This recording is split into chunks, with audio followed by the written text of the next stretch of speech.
Our friend Nate Diaz is rolling in cash now, balling out of control. Yes. If I was, he might not fight again. He might beat Conor's ass again if they fight,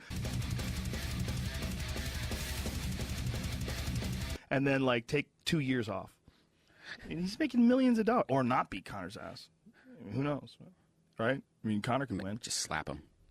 The way Nate, I just had a feeling going into that fight. I was like, this is a big difference. There's a big difference to a Nate Diaz strikes and anybody else that Conor's fought. Like, Nate is real slick with his hands. He's real good at shoulder rolling. He's got a nasty jab. He drops his hands and sneaks stuff in on you. He knows how to, like, throw punches, too, with, like, minimal wind-up. He knows how to pop you. And those ding you, man. He dings guys on the chin. Like what he did with Michael Johnson, I was like, ooh, this is a tough fight. And he's a tough out. The only guy who's ever stopped him is Josh Thompson, head kicked him. And when Josh Thompson head kicked him, like, he still didn't go out. He got rocked, but he's fucking tough, man. I was like, ooh. And if it goes to the ground, oh, that's the wrong guy. Nate Diaz is the wrong guy to go to the ground with. He's a legit black belt, a really high-level black belt. And I knew Conor had gotten submitted by Joe Duffy. And anybody can get submitted if you get caught. But he got submitted by that Joe Duffy guy just a few years ago.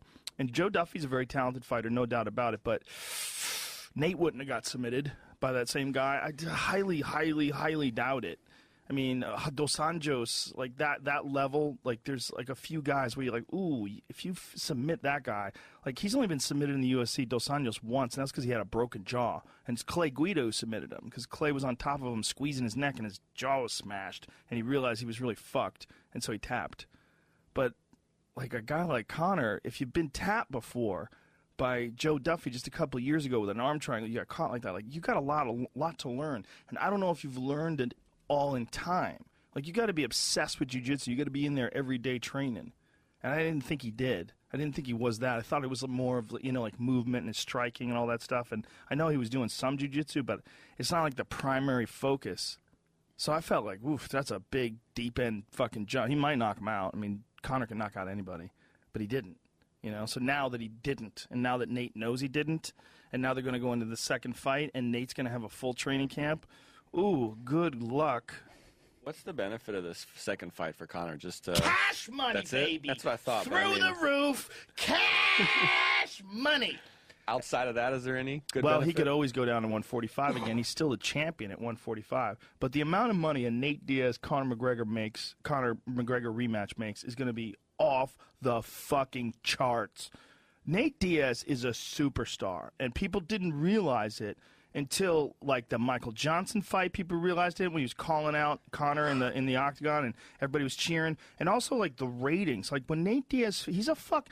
You know, there was a big thing where Dana White had said that he's not a needle mover. You know, he's when they were in the middle of contract negotiations.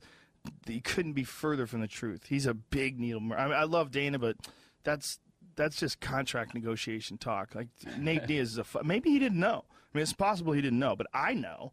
Because the Diaz brothers, as far as, like, my friends that are, like, casual MMA fans, the Diaz brothers are fucking huge.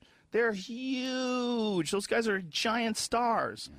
And after Nick, like, pretended to sleep with Anderson Silva, and, like, they talk mad shit. They actually can fight. They fight very good. I mean, they're excellent world-class fighters, and they talk mad shit, and they smoke a lot of weed.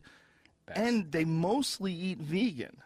Like, I think Nick might be all vegan. I think Nick still eats, like, fish. But I know Nate eats fish. And I think they eat eggs, too. They eat, like, tortillas and stuff that's made with eggs.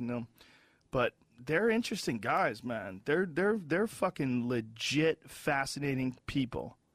So, like, there's money. My point is, that guy's out of his mind. This isn't the Christian versus the Lions. This is a huge sport.